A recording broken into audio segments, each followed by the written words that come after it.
Hello students, कैसे हैं आप सब। उम्मीद है स्वस्थ होंगे। कल हम लोगों ने अधिक अभ्यास का एक सवाल लगाया था।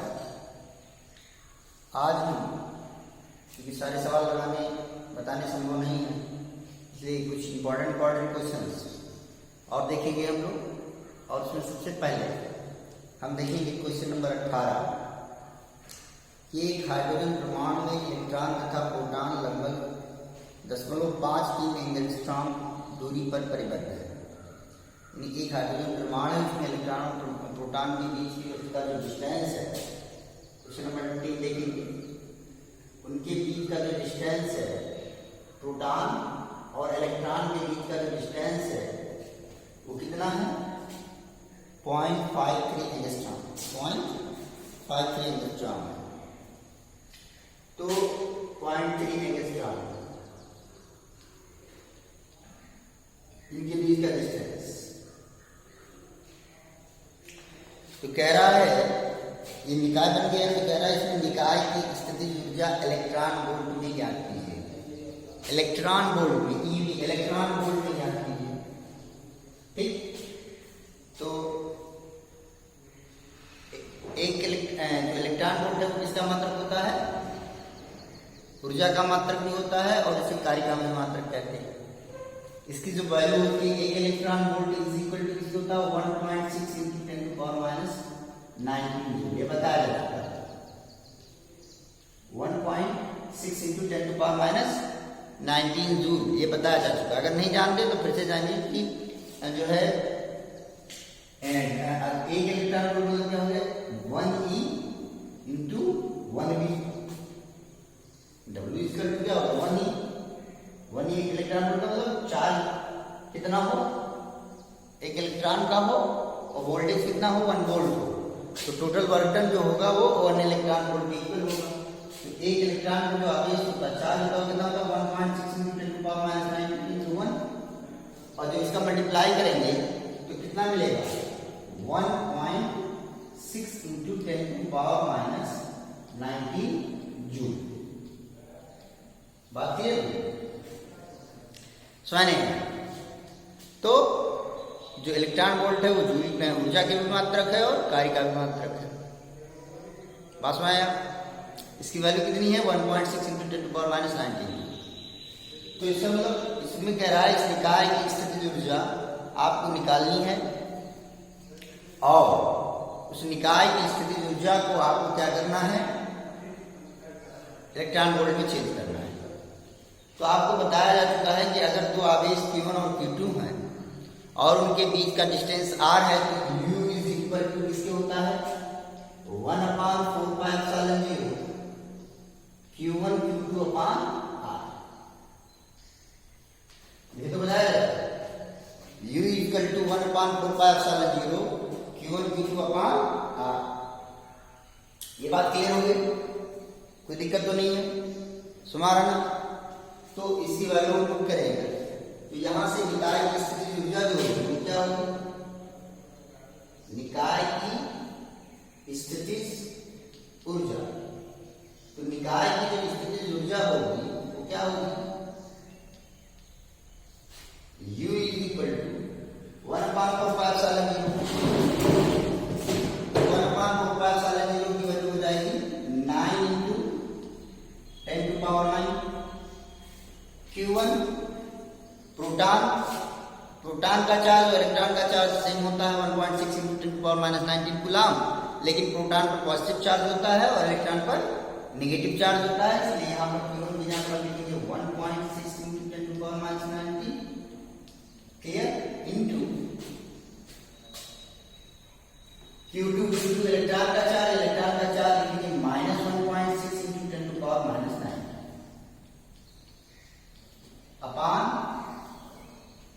अपान किसके हो गया?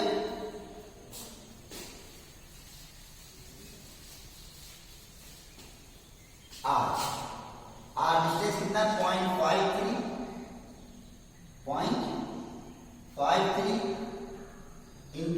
10⁻⁻10 एंगस्ट्रॉम में है और एक एंगस्ट्रॉम बराबर किसमें होता है 10⁻⁻10 मीटर होता है, इसलिए 0.53 हो गया और एंगस्ट्रॉम की जगह पर हमने क्या लिख दिया 10⁻10। ये बात क्लियर हो गई कि नहीं होगी? सुना है कि नहीं यार? अब क्या करेंगे, इसको सॉल्व कर लेंगे। इसको अगर आप सॉल्व करें तो क्या होगा, आगे आ जाएगा माइनस 16 ये कितना हो जाएगा 252.56 इंटू 9 इंटू 10⁻9 यानी हो गया कुल मिलाकर के 10⁻38 हो जाएगा और 9 घट जाएगा, 9 में से 38 घटेगा कितना हो जाएगा 10 कितना हो जाएगा -29 हो गया और अपान क्या हो जाएगा 0.53 इंटू 10⁻10। इतनी बात हो गई। अब इसको और सॉल्व करते हैं। अब देखिए यहाँ पॉइंट के बाद 2 डिजिट है, यहाँ पॉइंट के बाद 2 डिजिट है, तो क्या करेंगे दोनों को हटा देंगे। तो अब इसका मल्टीप्लाई करेंगे तो 9 छक 54, 9 पचे 45, 45 5 50 और 9 दूना 18, 18 5 23 यानी -304 गुणे कितना हो गया 10⁻10 है और ये ऊपर जाएगा तो क्या हो जाएगा +10 हो जाएगा, तो -29 +10 जब ऐड होगा तो कितना आ जाएगा -59 है, ये माइनस ऊपर जाएगा तो +10 हो जाएगा, दोनों को हल करेंगे तो कितना आ जाएगा 10⁻90। क्लियर हो गया इतनी बात? कोई दिक्कत नहीं होगी मुझे लगता है। अब हम लोग जो है बटे कितना हो गया 53, ठीक, और 53 से इसको डिवाइड करते हैं, तो 53 से अगर आप डिवाइड करें इसको कितना है यहाँ पर 2304, तो 5 4 जा 20, तो 4 टाइम्स ले जाएंगे तो कितना हो जाएगा 212, कितना हो गया यहाँ पर 18 हो गया और कितना हो गया 4। इतनी बात क्लियर हो गई? अब यहाँ से क्या हो जाएगा, कितनी बार ले जाएंगे 184 हो गया, तो 5 3 जा 15 होगा, कितनी टाइम्स ले जाएंगे 43 टाइम्स, 3 टाइम्स, तो 3 3 जा 9 और 3 बचे कितना हो गया 15, घटा देंगे 14 में हो गया 5 और यहाँ से कितना हो गया 7 बचा, 7 में से 5 गया 2, ये कट गया। अब दशमलव लगाएंगे तो यहाँ क्या हो जाएगा 0, 4 बार ले जाएंगे तो कितना आ जाएगा 212 हो जाएगा, तो 212 हो गया तो इसको हल करेंगे तो 38 आ जाएगा, ये कट जाएगा फिर 0 आ जाएगा। अब कितनी बार ले जाएंगे 6 बार, 7 बार ले जाएंगे तो 7 किया 21 और 7 बचे 35 और 2 37, लगभग 43.47। क्लियर हो गया? इससे इसको डिवाइड करने पर कितना मिला 43.47 क्लियर इंटू 10⁻90, ये हो गया जूल, ये हो गया 43.47 इंटू 10⁻90 जूल हो गया, ये यू मिलेगा। लेकिन अब आपको आंसर किसमें चाहिए आपको आंसर इलेक्ट्रॉन वोल्ट, और एक इलेक्ट्रॉन वोल्ट बराबर किसके होता है 1.6 इंटू 10⁻19। तो आप क्या करेंगे इसको 1.6 इंटू 10⁻19 से क्या करेंगे डिवाइड करेंगे, और यहाँ पर आगे माइनस का चिन्ह लगा हुआ है वो अभी तो लगा ही रहेगा। तो चलिए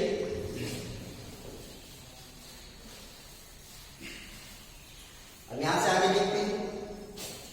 Therefore u is equal to कितना हो जाएगा -43.47 into 10⁻90 upon 1.6 into 10⁻90 electron volt. Clear हो गया? इतनी बात हो गई कि नहीं हो गई? तो यहां से 10⁻90 से 10⁻90 कैंसिल आउट हो जाएगा, इतनी बात हो गई। और यहां से अगर दशमलव हटा दें यहाँ पर तो कितना हो जाएगा, -4, ये एक दशमलव इधर आ जाएगा तो कितना हो जाएगा 434.7/16, दशमलव का एक पॉइंट इधर किसका है, इसका भी। अब इससे इसको डिवाइड कीजिए, क्या हो गया इलेक्ट्रॉन वोल्ट, तो कितना होगा 16 दूना 32, 11 बचा 4 हो गया 114 हो गया, 16 सत्ते 112 हो गया। अब कितना बचा 2 और दशमलव लग जाएगा, 2 और 7 27, 16 क्या 16 और लगभग इतना आ जाएगा 27.16 इलेक्ट्रॉन वोल्ट, ये हो गया। ठीक, इसमें लिखा हुआ है कि इलेक्ट्रॉन के मध्य की अनंत दूरी पर स्थितिज ऊर्जा को शून्य माना गया है। वही बात है कि ये जो व्यंजक आपको प्राप्त हुआ U = 1/4πε0 Q1 Q2/R, मैंने जब टॉपिक्स पढ़ाया था तो हमने कहा था कि ये मानते हुए ये व्यंजक प्राप्त किया गया है कि अनंत पर स्थितिज ऊर्जा शून्य के बराबर होती है। लेकिन कभी कभी क्वेश्चन में अलग स्थिति में जो है स्थितिज ऊर्जा को शून्य माना जाता है, जैसा कि इस सवाल में है। इसीलिए मैंने इस सवाल को उठाया है ताकि आपको अंतर समझ में आ जाए और उस सवाल को कैसे लगाना है वो भी आपको समझ में आ जाए। क्लियर हुआ कि नहीं हुआ, इतनी बात हो गई। तो अब हम बात करते हैं कि यू मिल गया आपको। अब अगला जो इसमें क्वेश्चन है कि इलेक्ट्रॉन को स्वतंत्र करने में कितना न्यूनतम कार्य करना होगा, यदि यह दिया हुआ है कि कक्षा में गतिज ऊर्जा प्राप्त स्थितिज ऊर्जा के परिमाण की आधी है। यानी अब कह रहा है कि टोटल एनर्जी कितनी जो है कितना कार्य करना पड़ेगा। ठीक, जबकि जो काइनेटिक एनर्जी है, जो गतिज ऊर्जा है, वो स्थितिज ऊर्जा की आधी है। तो प्यारे बच्चों, आपको ये पता है कि जो टोटल एनर्जी होती है वो गतिज ऊर्जा और स्थितिज ऊर्जा के योगफल के बराबर होता है। पता है ना, बताया चुका है फर्स्ट ईयर में, कई बार बताया जा चुका है। तो सबसे पहले अब इसमें जो दूसरा सेकेंड पार्ट है उसके बाद चर्चा करते हैं। K = ½ U, K = ½ U। Clear बात नहीं हो तो U की वैल्यू कितनी दी हुई है, U की जो वैल्यू दी हुई है वो कितनी दी हुई है, ½ U की वैल्यू आई है कितनी, -27.16 इलेक्ट्रॉन वोल्ट। तो अगर आप इसको डिवाइड करेंगे तो कितना आएगा, इसको डिवाइड करेंगे कितना आएगा, -113। ठीक, 2 × 2 2 × 6, फिर हो गया 2 × 5 10, 2 × 8 16, -13.58 इलेक्ट्रॉन वोल्ट हो गया। ये हो गया K की वैल्यू हो गई। क्लियर हुआ कि नहीं हुआ, इतनी बात सुना दी। लेकिन आप जानते हैं कि गतिज ऊर्जा कभी ऋणात्मक नहीं होती है, तो यहां पर ऋण चिन्ह लिख देंगे, ऋण चिन्ह छोड़ने पर क्या कर लिखेंगे, ऋण चिन्ह छोड़ने पर। क्यों छोड़ने पर, क्योंकि गतिज ऊर्जा कभी ऋणात्मक नहीं होती। ऋण चिन्ह क्यों छोड़ रहे हैं, क्योंकि गतिज ऊर्जा कभी भी ऋणात्मक नहीं होती है। अर्थात K की जो वैल्यू आई वो कितनी आ गई, -13.58 इलेक्ट्रॉन वोल्ट, सॉरी प्लस ऋण चिन्ह छोड़ दिया गया तो K = आ गया 13.58 इलेक्ट्रॉन वोल्ट। ऋण चिन्ह क्यों छोड़ा गया, नेगेटिव साइन क्यों छोड़ा गया, क्योंकि काइनेटिक एनर्जी कभी भी नेगेटिव नहीं हो सकती। तो आपको पोटेंशियल एनर्जी मिल गया, स्थितिज ऊर्जा मिल गया कितना, -27.16 इलेक्ट्रॉन वोल्ट, और गतिज ऊर्जा कितनी मिल गई, 13.58 इलेक्ट्रॉन वोल्ट। क्लियर, तो कुल ऊर्जा कितनी हो जाएगी, यहां पर अगर हम बात करें कुल ऊर्जा की,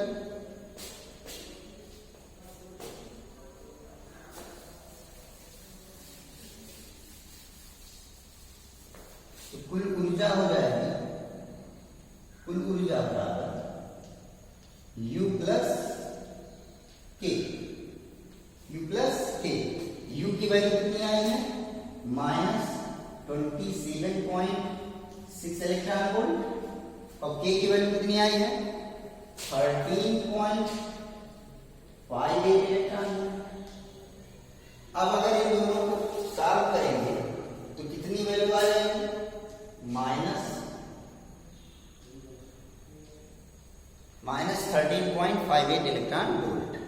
यानी आपको इलेक्ट्रॉन को स्वतंत्र करने के लिए कितनी एनर्जी की आवश्यकता है 13.58 इलेक्ट्रॉन वोल्ट की आवश्यकता है। क्लियर हो गया? मुझे लगता है समझ में आ गया होगा। तो सबसे पहले हमने क्या किया, पोटेंशियल एनर्जी निकाला, फिर काइनेटिक एनर्जी निकाला, दोनों को ऐड कर दिया, और जब ऐड किया तो इसकी जो वैल्यू आई कितनी आई है, कितनी आई है कि ये 13.58 इलेक्ट्रॉन वोल्ट आई है। ऋण चिन्ह क्या प्रदर्शित करता है, ऋण चिन्ह प्रदर्शित करना कि कार्य करना पड़ेगा, कार्य करना पड़ेगा इलेक्ट्रॉन को प्रोटॉन से दूर करने के लिए। क्लियर हुआ कि नहीं हुआ? कितना कार्य करना पड़ेगा 13.58 इलेक्ट्रॉन वोल्ट। आगे बढ़े हम लोग, समझ में आ गया होगा कितनी होगी। अब 80 पार्ट देखेंगे जो सबसे इंपॉर्टेंट पार्ट क्या है। अब कह रहा है कि यदि स्थितिज ऊर्जा को 1.606 एंगस्ट्रॉम पृथक्करण पर शून्य मान लिया जाए। देखिए अभी तक जो भी सवाल लगा रहे थे उसमें स्थितिज ऊर्जा को कहां पर शून्य माना जा रहा था, अनंत पर, इसलिए उसमें उसके बारे में कोई चर्चा नहीं हो रही। लेकिन अब कहां माना जा रहा है, अब माना जा रहा है स्थितिज ऊर्जा को 1.06 एंगस्ट्रॉम पृथक्करण पर शून्य ले लिया जाए। यानी ये कह रहा है कि यह मानते हुए कि ये जो प्रोटॉन और इलेक्ट्रॉन है इनके बीच का डिस्टेंस अगर 1.06 एंगस्ट्रॉम कर दिया जाए तो स्थितिज ऊर्जा की जो वैल्यू है वो शून्य मानी, उस स्थिति में शून्य मानी। वास्तव में शून्य नहीं है लेकिन उसको शून्य माना जाए, वैल्यू 0 नहीं मिलेगी, लेकिन कह रहा है उसको शून्य माना जाए तो उपरोक्त ए और बी के उत्तर क्या होंगे। यानी इस जो अभी आपने पहला पार्ट ए लगाया, इसके बाद में दूसरा पार्ट बी लगाया, उसके आंसर में क्या चेंजिंग होगी। तो चलिए हम लोग चर्चा करते हैं। जब 0.53 एंगस्ट्रॉम था तो आपने देखा कि जो एनर्जी है वो कितनी है -43.47 × 10⁻⁹ जूल आया। यानी सॉल्व करने पर कितना आया था, -27.16 इलेक्ट्रॉन वोल्ट स्थितिज ऊर्जा प्राप्त हुई थी। क्लियर हो गया? अब हम किस पर चर्चा करने जा रहे हैं, जब इलेक्ट्रॉनों के बीच की दूरी कितनी है, इलेक्ट्रॉन और प्रोटॉन के बीच की दूरी कितनी है 1.06 एंगस्ट्रॉम है। तो प्यारे बच्चों, आप अगर मैं कहूं मैं लगाऊं या ना लगाऊं, अगर आप बुद्धिमान हैं तो देखिए, यानी ये जो डिस्टेंस है 1.06 एंगस्ट्रॉम, 1.06 एंगस्ट्रॉम। तो अगर 1.06 एंगस्ट्रॉम हो गया यानी दूरी बढ़ गई। पहले कितनी थी 0.53 एंगस्ट्रॉम, पहले कितनी थी 0.53 एंगस्ट्रॉम, अब कितनी हो गई 1.06 एंगस्ट्रॉम। तो अगर आप इसकी तुलना करें, 53 गुना कितना हो गया 106, 53 गुना कितना हो गया 106 हो गया। आराम से समझिए।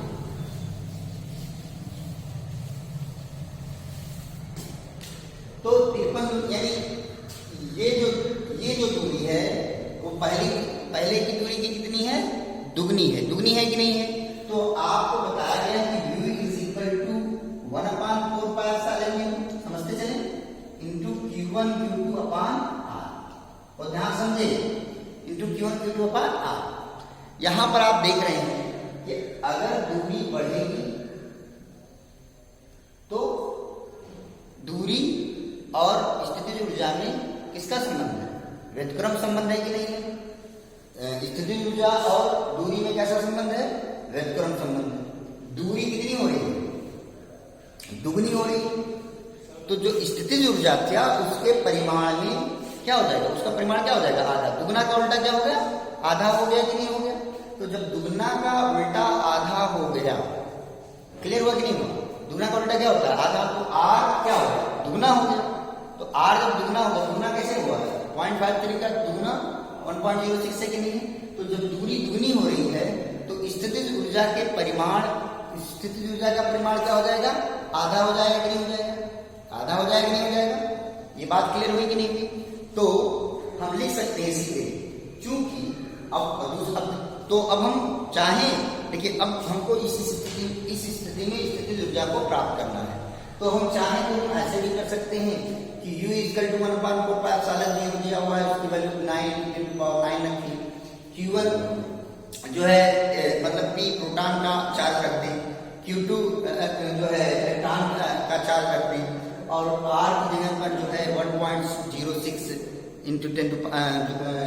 10⁻⁻10 रख दें, फिर हमको स्थितिज ऊर्जा प्राप्त हो जाएगी। ऐसा नहीं कि प्राप्त नहीं होगी, लेकिन मैं आपको बताना चाह रहा हूँ, इतनी देर तक बोलने का मेरा केवल एक ही मकसद है कि आप थोड़े बड़े बनिए, उन चीजों को समझिए, टेक्निकल बातों को समझिए, जानिए कि आपको कैसे सवाल को हल करना है, कैसे सरलता से बिना गणना किए, बहुत ज्यादा मेहनत किए आप कैसे सवाल को हल कर सकते हैं, ये भी आपको जानना जरूरी है। तो वो चीज हम आपको यहाँ पर बताए कि चूंकि दूरी दुगनी हो रही है, इसका मतलब है कि स्थितिज ऊर्जा का परिमाण क्या हो जाएगा? आधा हो जाएगा। तो हम डायरेक्ट लिख सकते हैं, यानी हम ये सूत्र न लगाते हुए हम सीधे ये भी लिख सकते हैं कि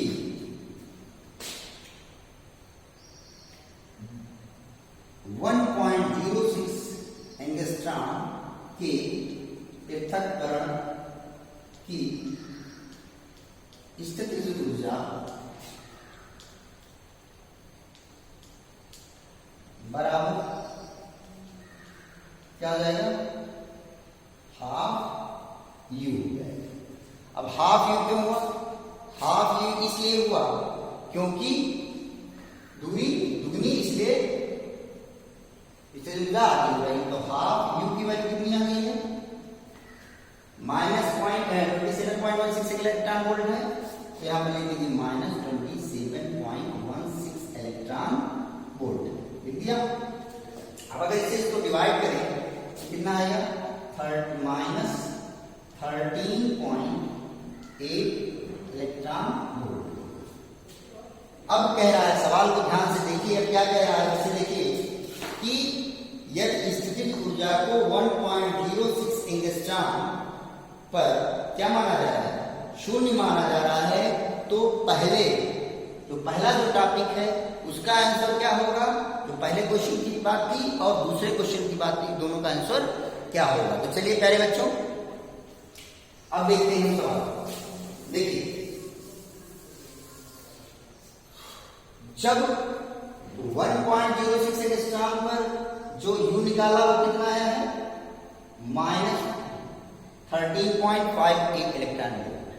जब 50.53 एंगस्ट्रॉम पर जो U निकाला था वो कितना था? -27.16 इलेक्ट्रॉन वोल्ट।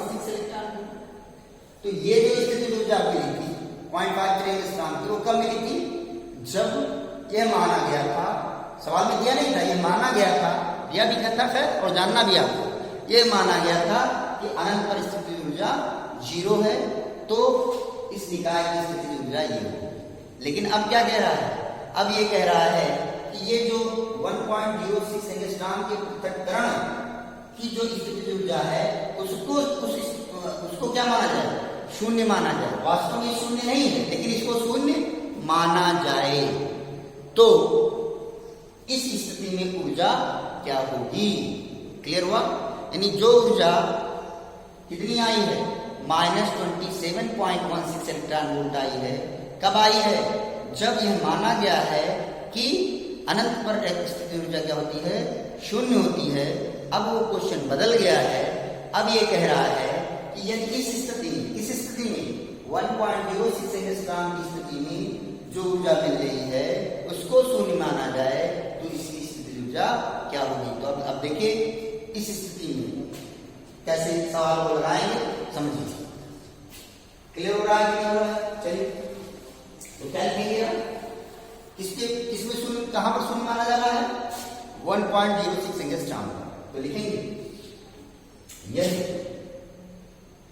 1.06 एंगस्ट्रॉम पर ऊर्जा को क्या माना जाए, शून्य माना जाए,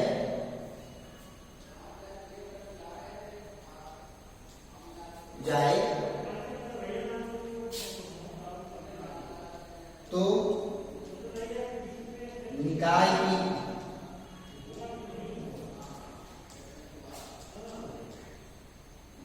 स्थिति ऊर्जा बराबर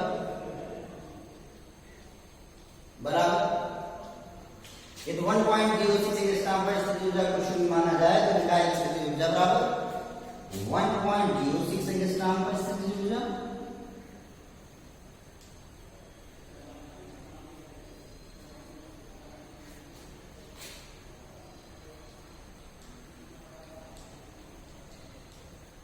माइनस 53 एंगस्ट्रॉम पृथक्करण पर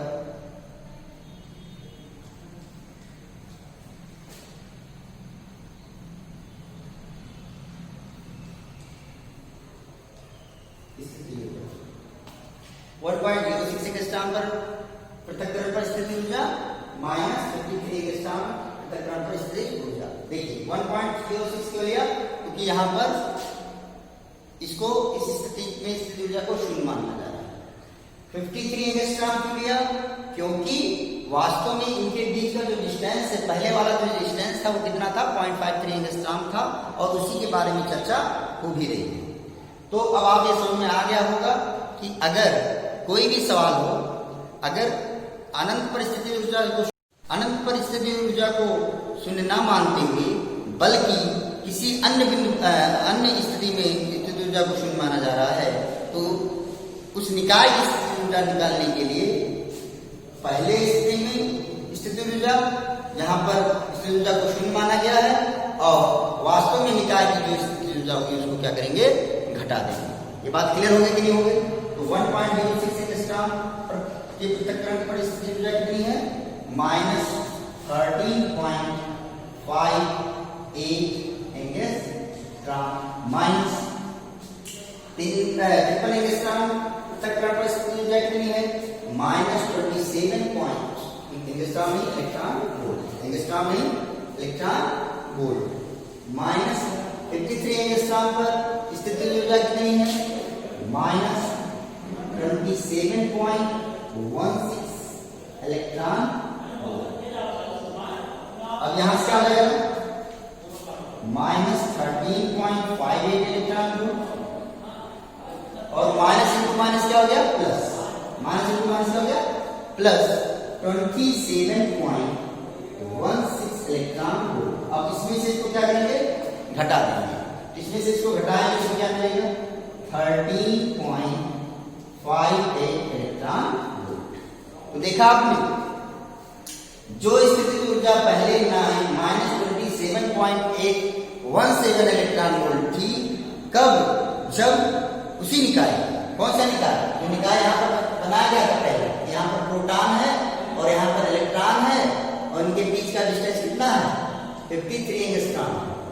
तो जो इस निकाय की स्थिति ऊर्जा जो पहले कितनी थी, माइनस 27.16 इलेक्ट्रॉन वोल्ट थी, अब उसी निकाय की स्थिति ऊर्जा कितनी हो गई, 13.58 इलेक्ट्रॉन वोल्ट हो गई, क्योंकि अब जो स्थिति ऊर्जा शून्य माना गया है, इस स्थिति में माना गया है 1.06 एंगस्ट्रॉम की स्थिति में माना गया है।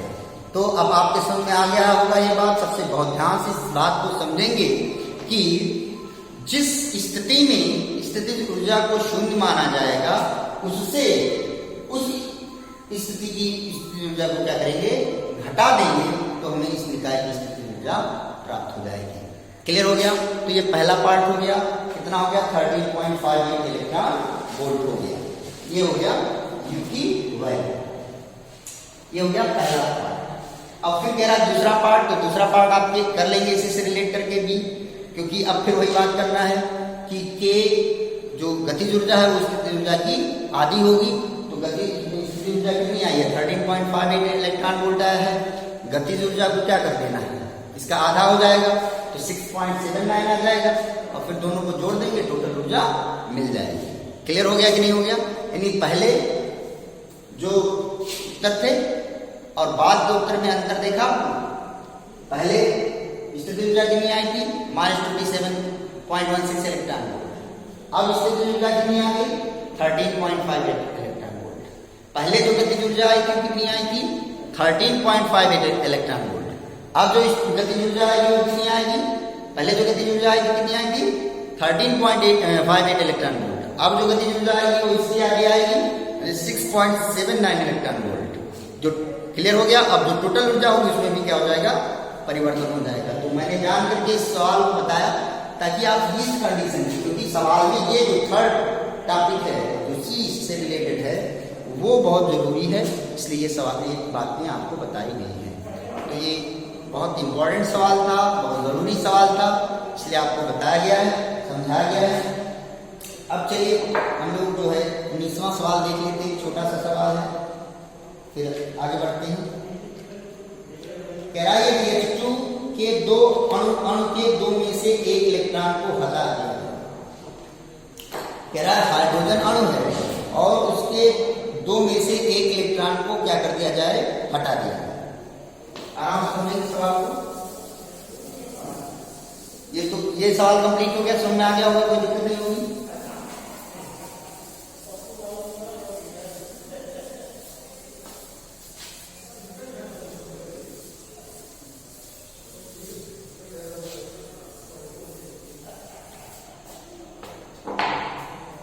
चलिए शुरू करते हैं हम लोग सवाल नंबर 19, क्वेश्चन नंबर 19।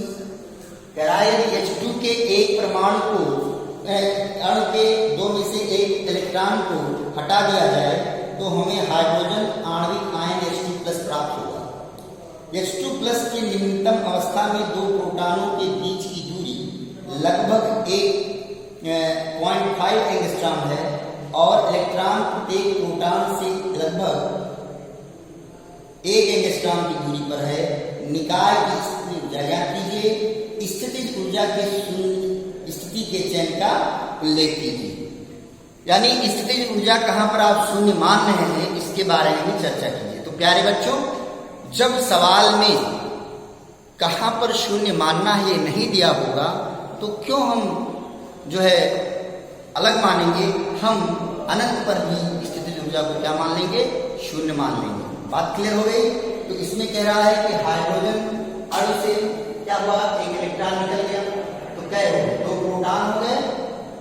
जब H2+ हो गया तो क्या हो गया? H2+। तो इसका मतलब कह रहा है यहाँ पर दो प्रोटॉन हो गए और एक इलेक्ट्रॉन है। तो यहाँ पर ये प्रोटॉन हो गया, यहाँ पर भी प्रोटॉन हो गया और यहाँ पर क्या हो गया?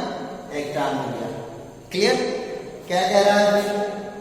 दो प्रोटॉनों के बीच की दूरी कितनी है? 1.5 एंगस्ट्रॉम है। इनके बीच की जो दूरी है वो कितनी है बेटे? 1.5 एंगस्ट्रॉम है। क्लियर? फिर क्या कह रहा है कि इलेक्ट्रॉनों और प्रोटॉनों के बीच का जो डिस्टेंस है वो 1 एंगस्ट्रॉम की दूरी पर है। तो ये भी 1 एंगस्ट्रॉम पर होगा और ये भी 1 एंगस्ट्रॉम पर होगा। क्लियर हो गया? अब कह रहा है इस निकाय की स्थिति ऊर्जा निकालिए। तो आपको सूत्र बताया जा चुका है 1/4πε0 Q1 Q2/R। इन दोनों की स्थिति ऊर्जा निकाल लीजिए, इन दोनों की स्थिति ऊर्जा निकाल लीजिए, इन दोनों की स्थिति ऊर्जा निकाल लीजिए, तीनों को जोड़ दीजिए, आपका आंसर मिल जाएगा। तो इस तरह से सवाल को लगाना है। कोई समस्या होगी तो बताएंगे, कोई परेशानी होगी तो बताएंगे। बस आज इतना ही, फिर मिलते हैं कल। धन्यवाद।